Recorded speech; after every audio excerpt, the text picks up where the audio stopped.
How to delete Facebook watched video history. Hello everyone, it's me Rock, and in this very video tutorial I will be teaching you how you could delete the Facebook watched video history.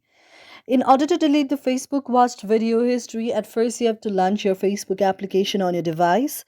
After launching the very Facebook application on your device, you can go to your profile like icon there. And there what you can do is you can go to the option of your videos here. Now here if you do not directly find the option, you can go to the option of settings and privacy. After tapping on the option of settings and privacy, now here you can see the interface like this here. After you see an interface like this here, now you can do is you can tap on the option of privacy center. After tapping on the option of privacy center, now here you can tap on manage your accounts. After tapping on manage your accounts, now here you can go to the option of your informations and permissions.